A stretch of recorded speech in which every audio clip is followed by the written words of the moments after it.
Hi hello నమస్తే welcome back to iDream media. ఈరోజు మనతో ఉన్నారు ఎన్ఐఎస్ఎం అండ్ క్యూపీఎఫ్పి సర్టిఫైడ్ అయిన సాయిరామ్ గారు. ముఖ్యంగా చాలామందికి వాళ్ళ ఫైనాన్షియల్ గోల్స్ మీట్ అయ్యే టైంలో లేదంటే ఫైనాన్షియల్ ప్లానింగ్లో చాలా మిస్టేక్స్ చేస్తూ ఉంటారు.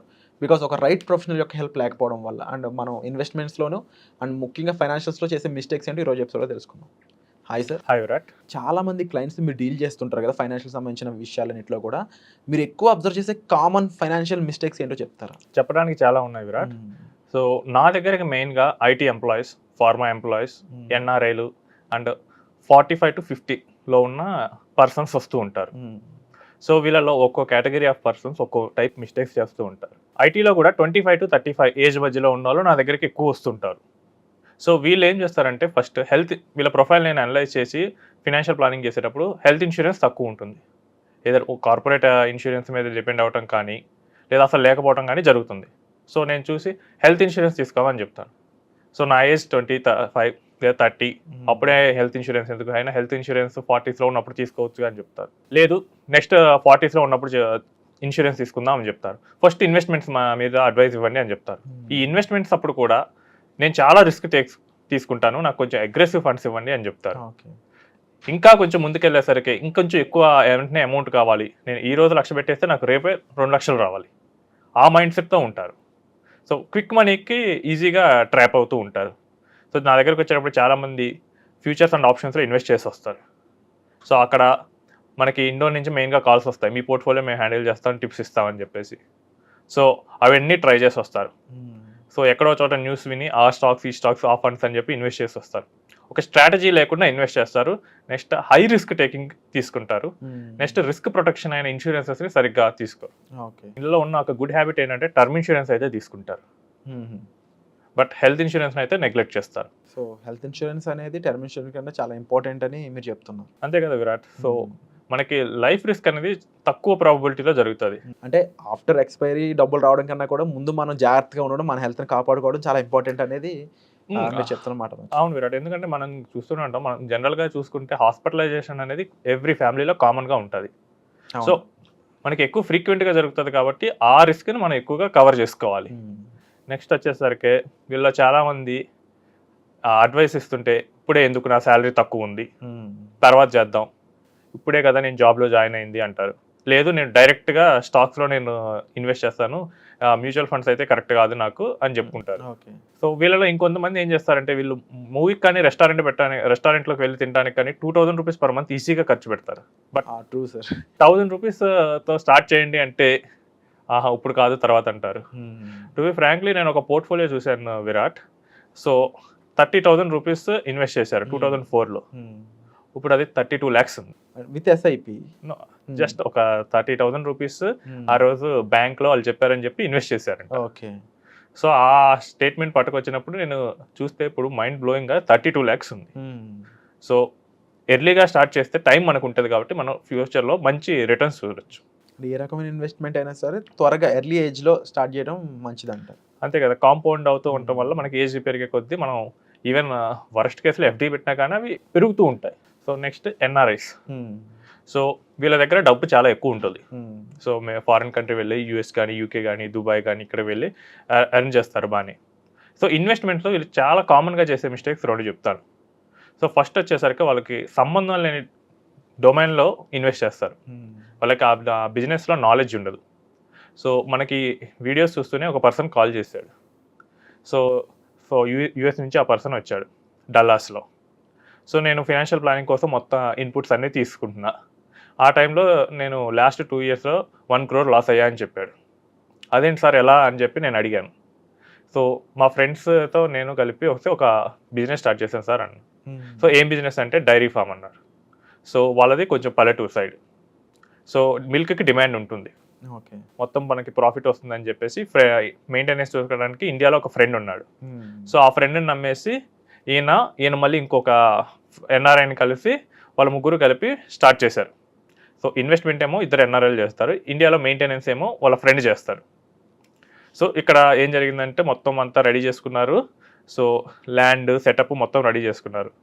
సో డైరీ ఫామ్ కాబట్టి క్యాటిల్ కోసం వాళ్ళు నార్త్ ఇండియా వెళ్ళారు. అక్కడికి వెళ్ళిన తర్వాత వీళ్ళకి ఎక్స్పీరియన్స్ లేకపోవటం వల్ల సరిగ్గా మనకి మంచి క్యాటిల్ని వాళ్ళు సెలెక్ట్ చేసుకోలేదు. అంటే ట్రాన్స్పోర్టేషన్ చేసేటప్పుడు వాళ్ళు చూపించింది ఒకటి, నెక్స్ట్ పంపిందేమో వేరేది పంపించారు. సో అక్కడ ఒక లాస్. నెక్స్ట్ వచ్చేసరికి లేబర్ కావాలి. ఆ లేబర్ వచ్చేసరికి బీహార్ వాళ్ళని పట్టుకొచ్చారు. వాళ్ళేమో 2-3 మంత్స్ ఉన్నారు, తర్వాత అడ్వాన్స్ తీసుకొని పండక్కి వెళ్తామని చెప్పారు. వాళ్ళు వెళ్ళారు, వచ్చేవాళ్ళు కాదు. సో అట్లా చేసి ఇట్లా చేసి ప్రతిసారి వాళ్ళకి ఏదో ఒక అబ్స్టాకిల్ వచ్చేది. సో అలా 2 years గడిచిన తర్వాత ఒకసారి అకౌంట్స్ చూసుకున్నారు. చూస్తే ఒక్కొక్క పార్ట్నర్కి 1 crore లాస్ అయింది. ఓకే. సో స్టార్టింగే హెవీ ఇన్వెస్ట్మెంట్తో వెళ్ళారు. అండ్ ఏంటంటే ఒక ఎక్స్పీరియన్స్ ఉన్న పార్ట్నర్ని వాళ్ళు సెలెక్ట్ చేసుకోలేదు. సో అందరికీ కొత్త ఆ బిజినెస్. సో నేను ఇలా చాలామందిని చూశాను, వాళ్ళకి సంబంధం లేని వాటిలో ఇన్వెస్ట్ చేసి చేతులు కాల్చుకున్న వాళ్ళు. సో ఇది ఒక మిస్టేక్ చేస్తూ ఉంటారు. నెక్స్ట్ వచ్చేసరికి మోస్ట్లీ ఎన్ఆర్ఐస్ ఇంకొకరు ఏం చేస్తారంటే అకౌంట్లో క్యాష్ ఉంటుంది, నెక్స్ట్ వాళ్ళ పేరెంట్స్ కానీ ఫ్రెండ్స్ కానీ ఈ స్థలం చీప్గా వస్తుంది కొనే అని చెప్తారు, కొనేస్తూ ఉంటారు. బట్ ఒక పర్పస్ ఏంటో తెలియదు. నెక్స్ట్ వాళ్ళ పేరెంట్స్ బాగున్నంత వరకు, వాళ్ళకి ఓపుకున్నంత వరకు ఈ ల్యాండ్స్ అన్నిటినీ చూసుకుంటారు. బట్ ఏజ్ అయిపోతున్నప్పుడు ఆ ల్యాండ్స్ ఎలా చూసుకోవాలి? సో ఆ డౌట్ ఎన్ఆర్ఐస్కి వస్తుంది. ఫ్రెండ్స్ అండ్ వెల్ విషర్స్ సలహా తీసుకొని ఇన్వెస్ట్ చేసేస్తారు.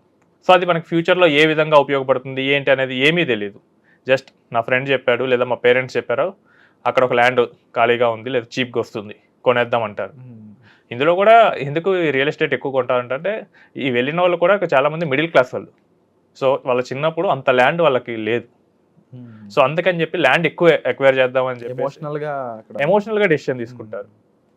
ఇంకొన్ని కేసెస్లో ఏమవుతుందంటే టైటిల్ సరిగ్గా ఉండదు, లీగాలిటీ ఇష్యూస్ వస్తుంది, ఎవరి పేరు మీద ఉంటుంది. క్లయింట్కి వచ్చినప్పుడు ఇలానే జరిగింది. సో ఒక ఓపెన్ ప్లాట్ కొన్నాడు, టైటిల్ ఇష్యూ ఉంది, అది 5 years తర్వాత వాళ్ళు డిస్ప్యూట్ రైజ్ చేశారు. సో ఇప్పుడు ఇండియా వచ్చి దాని అంతా సెటిల్ చేసుకుంటున్నారు. సో అప్పుడు అమ్మిన బ్రోకర్ ఏమో అవైలబుల్ లేడు. సో ఇవన్నీ ఒక మెంటల్ ప్రెషర్ వాళ్ళని పెంచుతాయి. సో మనం ఇన్వెస్ట్ చేసేటప్పుడు ఎందుకు చేస్తున్నాను, అది నాకు ఫ్యూచర్లో ఎలా యూజ్ అవుతుంది? సో వీళ్ళే యుఎస్ ఆర్ యూకే వెళ్ళి అక్కడ జాబ్ చేస్తున్నారు. సో వీళ్ళ పిల్లలు కూడా అక్కడే ఉండొచ్చో లేకపోతే ఇంకెక్కడికి వెళ్తారో తెలియదు. అలాంటప్పుడు ఇండియాలో ఇన్వెస్ట్ చేస్తారు ల్యాండ్లో. దాన్ని ఏమైనా తీసుకెళ్తామంటే తీసుకెళ్ళడానికి ఈజీగా ఏముండదు. సో టైటిల్ సరిగ్గా లేని ల్యాండ్స్, అసలు వాళ్ళకి ఫ్యూచర్లో యూజ్ లేని ల్యాండ్స్, ఇలాంటి వాటిలో ఎక్కువగా ఈ ఎన్ఆర్ఐస్ ఇరుక్కుంటూ ఉంటారు. అంటే సాయిరామ్ గారు, మీరు ఇప్పుడు చెప్తున్నారు ఎన్ఆర్ఐస్ అనే వాళ్ళు ఇక్కడ ఫిజికల్గా ఉన్న ప్రాపర్టీస్ మీద, అసెట్స్ మీద ఇన్వెస్ట్ చేసినప్పుడు వాళ్ళు దగ్గరుండి చూసుకోలేరు, వాళ్ళ పేరెంట్స్ కూడా పూర్తి అవగాహన ఉండదు. ఇలాంటి వాళ్ళకి ఆల్టర్నేటివ్ ఇన్వెస్ట్మెంట్ ఐడియాస్ ఏమైనా ఉన్నాయి మీ దగ్గర? సో విరాట్, అసలు ఫస్ట్ చెప్తాను, ఎన్ఆర్ఐస్ అసలు ఇండియాలో ల్యాండ్ కొనకూడదు. ఫెమా యాక్ట్ ప్రకారం అసలు వాళ్ళు కొనడానికి ఎలిజిబిలిటీ కాదు.